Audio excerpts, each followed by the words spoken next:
हमने जब council of ministers में मीटिंग की पहलगाम के हमले के बाद, उसकी निंदा करने के लिए, उसकी मजम्मत करने के लिए और उन 26 लोगों के साथ हमदर्दी करने के लिए, उस वक्त ये तय हुआ कि हम ऑनरेबल लेफ्टिनेंट गवर्नर साहब से गुजारिश करेंगे कि वो एक दिन का सेशन बुलाएं। वो इसलिए कि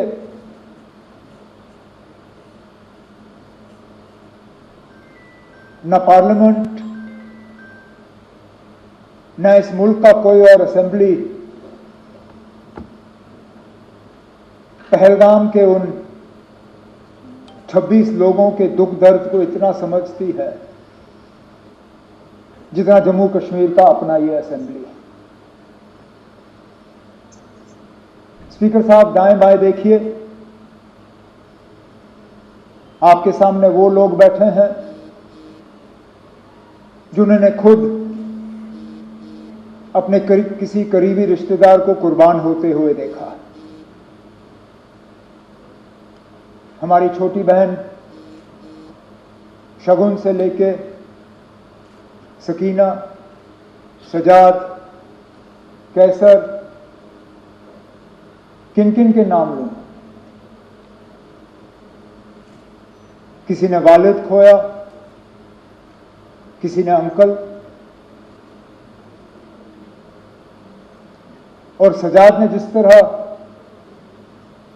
हाउस के सामने उस दर्द का इजहार किया,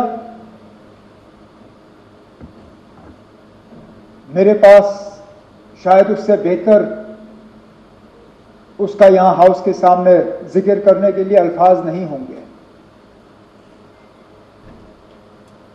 हम में से कितने हैं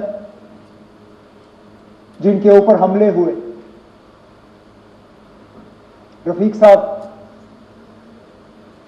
इन्होंने अपने वालिद साहब पे हमला होते हुए देखा।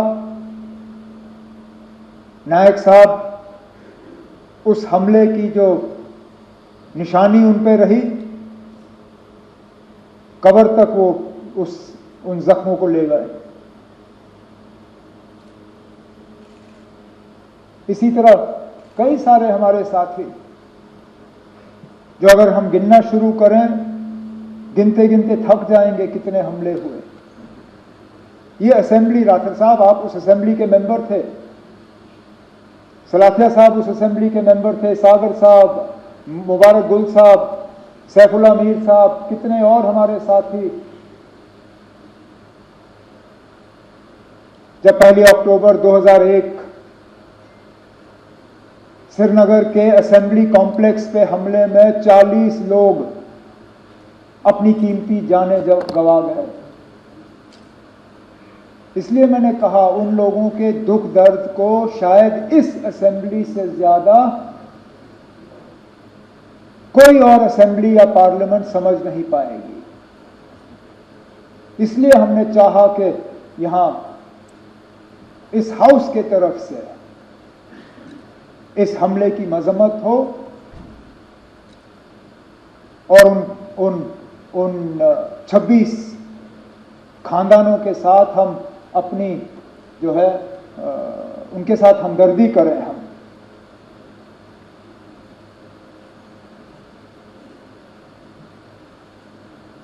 सही कहा सजाद ने, उनके नाम का जिक्र होना चाहिए। मैं चाहूंगा कि जब जो ओरिजिनल आपने ओबिचुअरी रेफरेंस मूव की, उनमें जो 26 नाम हैं,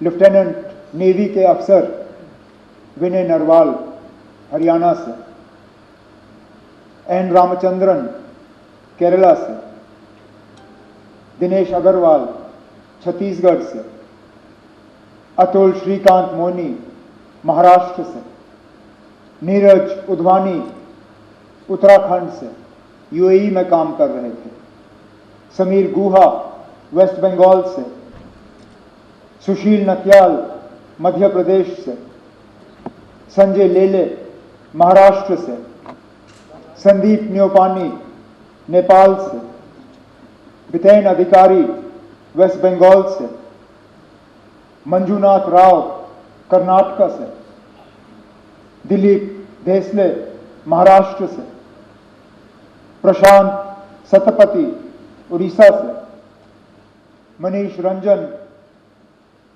बिहार से, सैयद आदिल हुसैन शाह हापतनाग अनंतनाग जम्मू कश्मीर से,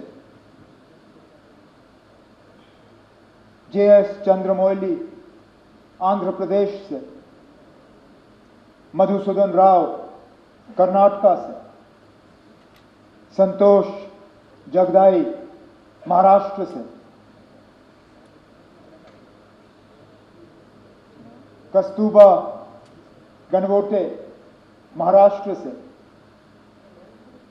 हेमंत जोशी महाराष्ट्र से, सुधम द्विवेदी यूपी से, भारत भूषण कर्नाटका से, सुमित परमार गुजरात से, यतीश परमार गुजरात से, टेगे हलींज अरुणाचल प्रदेश से और शैलेश भाई गुजरात से। स्पीकर साहब, उत्तर से लेके दक्षिण, पूरब से लेके पश्चिम, कहां अरुणाचल, कहां गुजरात, कहां जम्मू कश्मीर, कहां केरला और बीच की सारी रियासतें, पूरा मुल्क इस हमले के लपेट में आया है। ये सही है स्पीकर साहब, ये पहला हमला नहीं था। हमने कई हमले होते हुए देखे हैं।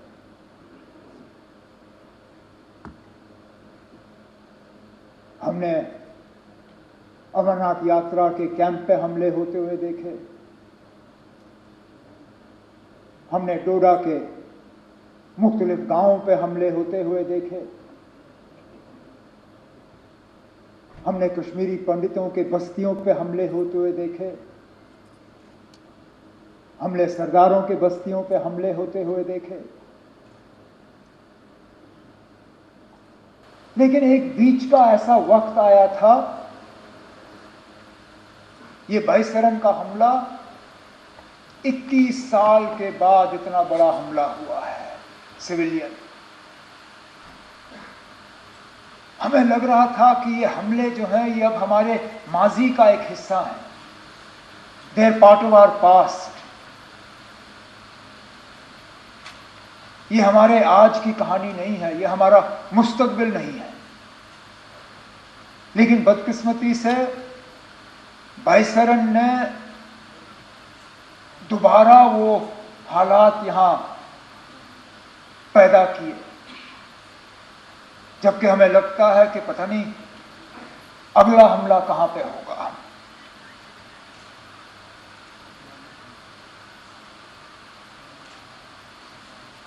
मैं अपनी जगह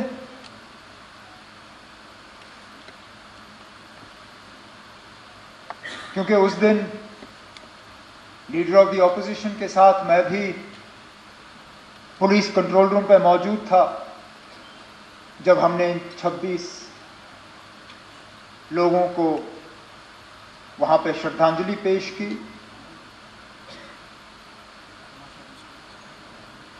मेरे पास अल्फाज नहीं थे कि मैं क्या कह के उनके घर वालों से माफी मांगूं।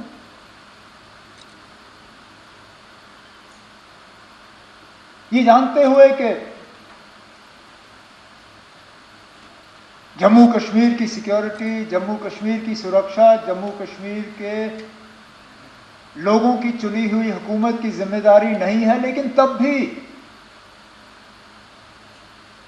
यहां के वजीर आला की हैसियत से, यहां की टूरिज्म के मिनिस्टर की हैसियत से मैंने इन लोगों को दावत दी थी यहां आने की। मेजबान होते हुए मेरी जिम्मेदारी थी कि सही सलामत मैं इन्हें यहां से वापस भेजूं। नहीं भेज पाया।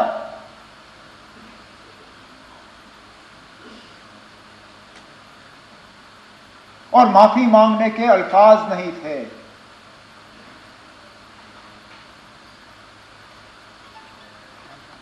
क्या कहता उनको, उन छोटे बच्चों को जिन्होंने अपने वालिद को खून में लपेटा हुआ देखा, उस नेवी अफसर की विधवा को जिनको शादी हुए ही चंद दिन हुए थे,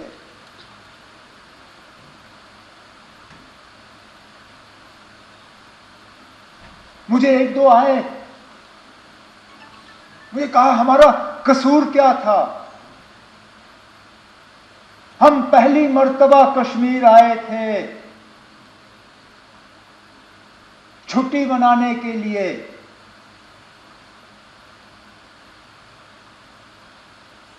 और इस छुट्टी का जिंदगी भर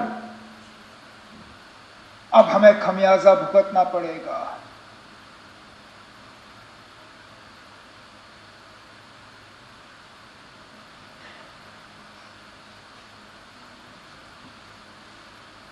जिन लोगों ने ये किया, कहने के लिए तो वो कहते हैं कि हमारी भलाई के लिए किया, लेकिन क्या हमने उनसे कहा था कि हम ये चाहते हैं? क्या हमने उनसे कहा था कि हमारे नाम में आप इन 26 लोगों को कब्र में बंद करके यहां से वापस भेजें? क्या हमारी इसमें कोई मंजूरी थी? क्या ये हमारी इजाजत से हुआ? हम में से कोई इस हमले के साथ नहीं है। इस हमले ने हमें अंदर से खोखला किया, लेकिन इस हमले ने, क्योंकि हर खराबी में कहीं ना कहीं हमें कोई रोशनी की किरण ढूंढने की कोशिश करनी चाहिए। बहुत मुश्किल है इन हालात में वो रोशनी ढूंढना, लेकिन स्पीकर साहब, पहली मर्तबा 26 साल में मैंने जम्मू कश्मीर में किसी हमले के बाद लोगों को इस तरह बाहर आते हुए नहीं देखा। कठुआ से लेके कुपवारा तक शायद ही कोई शहर या गांव ऐसा जहां लोगों ने बाहर आके इस हमले की मजम्मत नहीं की, कहा कि ये मेरे नाम में नहीं हुआ, नॉट इन माय नेम। ये आपने जिसके लिए भी किया हो, मेरे लिए नहीं किया। और ये लोगों का बाहर आना, इसमें हम में से किसी का हाथ नहीं है। हुकूमत ये कहे कि हमने कराया, कोई और ये कहे हमने कराया, कोई नहीं ना। हम भी इस गाड़ी पे चढ़े, हमने इस गाड़ी पे सवारी की, लेकिन गाड़ी चलाई हमने नहीं। ये लोगों ने खुद गाड़ी बना के इस पे सवार होके जुलूस निकाले, नारे दिए, बैनर बनाए, मोमबत्तियां जलाई, ये कहने के लिए कि हम इस हमले के साथ नहीं हैं।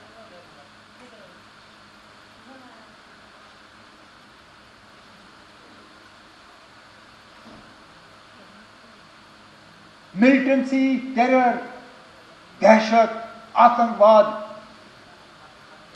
इसका खात्मा तब होगा जब लोग हमारे साथ होंगे। और ये स्पीकर साहब उस मौके की शुरुआत है। अगर कि हम इस मौके पे एहतियात से कदम जो है लें, हमारे तरफ से कोई ऐसा कदम नहीं उठना चाहिए जिससे कि हम लोगों को अपने से दूर करें। कोई हमारे तरफ से ऐसी बात नहीं होनी चाहिए या कोई एक्शन हमारे तरफ से जिससे ये जो अपने आप में पैदा हुआ इसको कहीं जख्म पहुंचे। क्योंकि सही कहा सजाद ने, हम बंदूक के जरिए मिलिटेंसी को कंट्रोल कर सकते हैं, उसको खत्म नहीं कर सकते। खत्म तब होगा जब लोग हमारे साथ होंगे, और आज लगता है कि लोग अब वहां तक पहुंच रहे हैं। स्पीकर साहब, मस्जिदों में जुमा नमाज से पहले 2-2 मिनट की खामोशी इख्तियार की गई। जामा मस्जिद श्रीनगर, ये शायद बाकी मुल्क में लोग इतना इस चीज को समझेंगे नहीं। आप और मैं समझते हैं ना। हम समझते हैं किसी हमले के बाद उस मस्जिद में 2 मिनट की खामोशी का मतलब क्या है।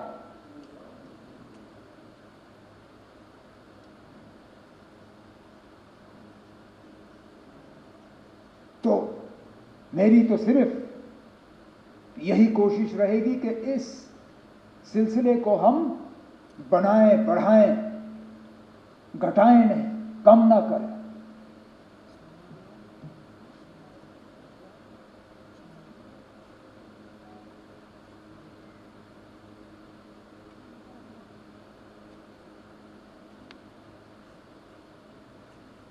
आफतनार के उस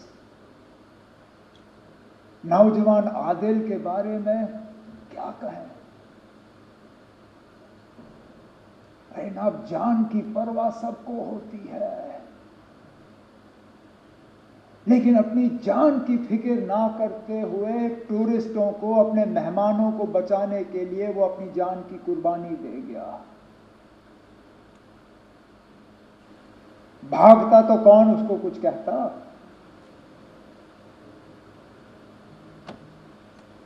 भागने के बजाय खतरे की तरफ गया। इस तरह के और मिसाल हैं जिनके बारे में आज हम सुनना शुरू कर रहे हैं। जो टूरिस्ट वहां से निकले, उन्होंने अब जिक्र करना शुरू किया। किसी एक ने वहां लोकल पोनी वाले को कहा कि मेरी बीवी और बच्चे को ले जाओ, इनको बचाओ, मुझे यहां छोड़ दो। और उसने कहा, मैं ना आपकी बीवी को कुछ होने दूंगा, ना आपके बच्चे को कुछ होने दूंगा, ना आपको कुछ होने दूंगा। इनको कुछ होने से पहले इनको मेरे ऊपर से गुजरना होगा। और छुपा के उनको सलामत रखा। जख्मियों को अपने कंधों पे पहाड़ से नीचे उतार के अस्पताल, एम्बुलेंस तक पहुंचाया।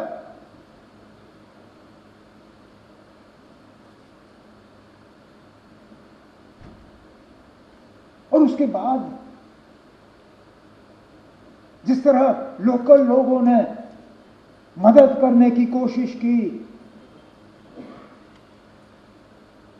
गरीब वो शिकारा वाला जो डल लेक पे फल बेचता है,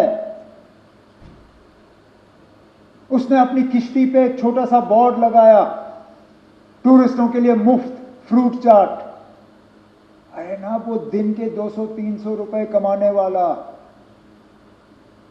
वो कहता है कोई नहीं ना, ना चले मेरे हफ्ते की कमाई, लेकिन मैं कम से कम अपने मेहमानों को यह एहसास देना चाहता हूं कि हम उनके साथ हैं। वो 3 व्हीलर वाला ने टूरिस्टों को कहा कि अगर आपको हवाई अड्डा पहुंचना है, मैं मुफ्त आपको हवाई अड्डा पहुंचा दूंगा। इसी तरह की टैक्सी वाले, होटल वालों ने अपने कमरे खोले और कहा आप यहां रहिए। जिन्होंने गुलमर्ग छोड़ के, पहलगाम छोड़ के, सोनमर्ग छोड़ के श्रीनगर भाग के आए, जिनके पास रहने की जगह नहीं थी, होटल वालों ने उनको कहा कि हम आपसे पैसा नहीं लेंगे, आप रहिए यहां पे।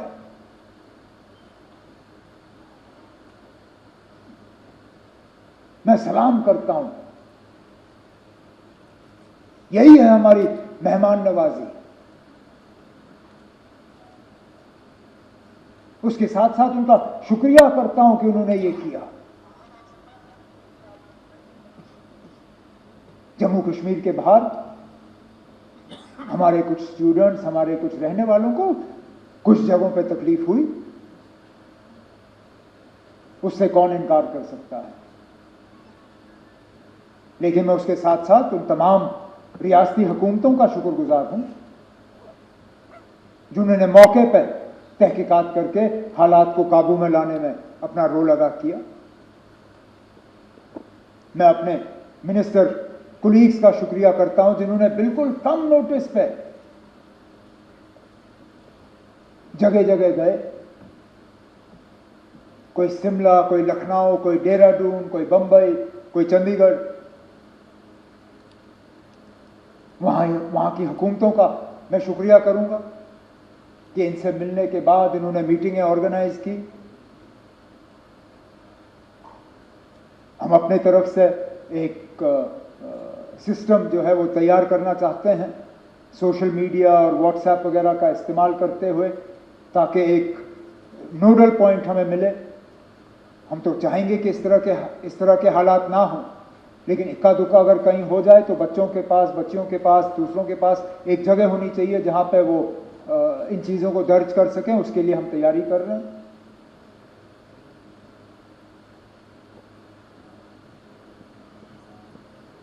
बदकिस्मती से सोशल मीडिया में जहां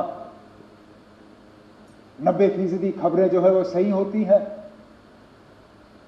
10% वो भी लोग हैं जो झूठी खबर फैलाने की कोशिश करते हैं। मैं उन्हें कहना चाहता हूं कि अपनी हरकतों से बाज आओ। जब ये लोग झूठी खबरें फैलाते हैं तो जिन पे असली ये मुश्किल का जो उनको सामना करना पड़ता है, उनको भी फिर जो है इस झूठी खबर का खमियाजा भुगतना पड़ता है।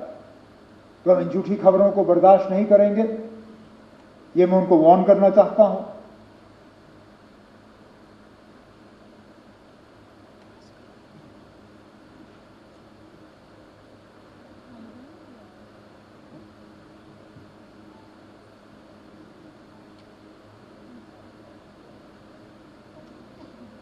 स्पीकर साहब, जम्मू कश्मीर की सिक्योरिटी जम्मू कश्मीर के इलेक्टेड हुकूमत की फिलहाल जिम्मेदारी नहीं है, लेकिन मैं ये मौका इस्तेमाल करके स्टेटहुड की मांग नहीं करूंगा। अब मैं किस मुंह से इस पहलगाम के वाकये को इस्तेमाल करके मरकज से कहूंगा ना अब मुझे स्टेटहुड दो। मेरी क्या इतनी सस्ती सियासत है? मुझे क्या इन 26 लोगों के मरने की इतनी कम कदर है कि मैं अब मरकज से जाके कहूंगा ना अब चलो 26 लोग मर गए, अब मुझे स्टेटहुड दे दो। स्टेटहुड की बात हमने पहले भी की, आगे भी करेंगे, लेकिन लानत हो मुझ पे अगर मैं आज ये कह के मरकज के पास जाऊं कि ना अब 26 मर गए, अब दे दो। देने की बात हम करेंगे, लेकिन इस मौके पर नहीं। इस मौके पर ना कोई सियासत, ना कोई बिजनेस रूल्स, ना कोई स्टेटहुड, ना कुछ और। एक ही चीज ना, इस हमले की कड़ी निंदा और उन 26 लोगों के साथ दिल की गहराइयों से हमदर्दी और ताज़ियत, और कुछ नहीं। ना आज नहीं, टेबल हम किसी और मौके पर थपथपाएंगे, आज नहीं। तो स्पीकर साहब, मैं अपनी बात को इसी चीज पे खत्म करते हुए इस हाउस के तमाम मेंबरों से गुजारिश करूंगा कि जो रेजोल्यूशन डिप्टी सीएम साहब के तरफ से हाउस के सामने पेश की गई है, आप इसको सामने रखें, और मैं उम्मीद करूंगा कि यूनानिमसली इसको पास करके हम मुल्क के सामने रखें। बहुत बहुत शुक्रिया।